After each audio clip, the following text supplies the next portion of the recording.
প্রবাসী খুব আরামের জায়গা, বিদেশ খুব আরামের জায়গা। মিয়া সাহেব, একজন বিদেশি প্রবাসী তার কাছে ফোন দিলে আগে তার খোঁজ দিবেন, ভাই কেমন আছো, শরীরটা ভালো আছে কিনা। কারণ একজন প্রবাসীর সবচেয়ে বড় অভাব, ঠিক আছে টাকার তার অভাব নাই, সুন্দর জায়গা পরিদর্শনের তার অভাব নাই, কিন্তু সবচেয়ে বড় অভাব মায়ার অভাব, ভালোবাসার অভাব, আন্তরিকতার অভাব, ঠিক কিনা? অসুস্থ হলে পরে সেই প্রবাসী লোকটাকে একটু মাথায় পানি দেওয়ার লোকটা খুঁজে পাওয়া যায় না। বহু প্রবাসীর জীবন এমন কেটেছে, সামান্য জ্বর হয়েছে, সেই জ্বরে একটু পানিটা নিয়ে খাবে সেই ব্যবস্থা হয় নাই। যে ঘরে ছিল একা, সেই ঘরে রাস্তা পচে দুর্গন্ধ বের হয়েছে। তারপরে মানুষ বুঝতে পেরেছে যে এই ঘরে একটা মানুষ মারা গিয়েছে, ঠিক কিনা? তাও কিছু বলতে সেই লোকটা খুঁজে পায় না। আরে বাংলাদেশের জেলখানা ওই প্রবাসের চেয়ে ভালো আছে। বাংলাদেশের জেলখানায় তো 1-2 মাস পরে আত্মীয় স্বজন দেখা যায়, একটু খোঁজখবর নেওয়া যায়, কথা বলা যায়। কিন্তু বিদেশ এমন এক জেলখানা, সেখানে চাইলেও বছরকে বছর নিজের মা আর বাপ স্ত্রীকে দেখতে পারে না, ঠিক কিনা? বলবে হুজুর মোবাইলে তো দেখি, মোবাইলে দেখলেই কি হয়?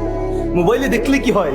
মোবাইল আর সরাসরি আল্লাহর এই 2 চোখ দিয়ে সরাসরি দেখা আর মোবাইলে দেখা 100 ভাগ পার্থক্য নয়, বরং লক্ষ লক্ষ গুণ পার্থক্য আছে। ভাই আমার বলতে চাচ্ছিলাম, 60টা বছর পর্যন্ত বিদেশ করেছে, দেশে আসার পরে অসুস্থ, আসার পরে অসুস্থ। অনেক প্রবাসীর জীবন এমন কেটেছে যে এত বেশি পরিশ্রম করেছে, 24 ঘন্টার ভিতরে 5-6-7 ঘন্টার ঘুম ছাড়া পুরো টাইমটা সে নিজের শরীরের উপরে জুলুম করে টাকা ইনকাম করেছে, ছেলের জন্য, মেয়ের জন্য, স্ত্রীর জন্য, সন্তানের জন্য, বাবার জন্য। আর দেশে আসার পরে শুধু পায় অপমান, লাঞ্ছনা আর অপদস্থ ঘৃণা। কথা বলে ঠিক কিনা? এত বছর যে বিদেশে কামিয়েছে না, দেশে আসার পরে ঘৃণা আর ঘৃণা। তবে হ্যাঁ, প্রবাসী মারি খালি যে সে একা কষ্ট করে তা আমি বলবো না।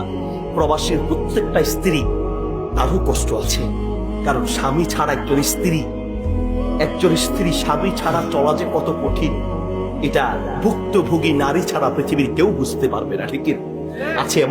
এমন অনেক দিনদার স্ত্রী আছে আলহামদুলিল্লাহ, চায় না স্বামীকে বলে স্বামী দেশে আসো, এত টাকার দরকার নেই, অল্প ইনকাম করবো, অল্প খাবো, অসুবিধা নেই, তারপরও পাশে থাকো, এমন স্ত্রীও আছে। আবার বহু জালেম স্ত্রী আছে, কোটি কোটি টাকা ব্যাংকে আছে, স্বামী আসার নাম নিলেই কয় তুমি আসতে দেরি হবে, আমি বাপের বাড়িতে যাইতে দেরি হবে।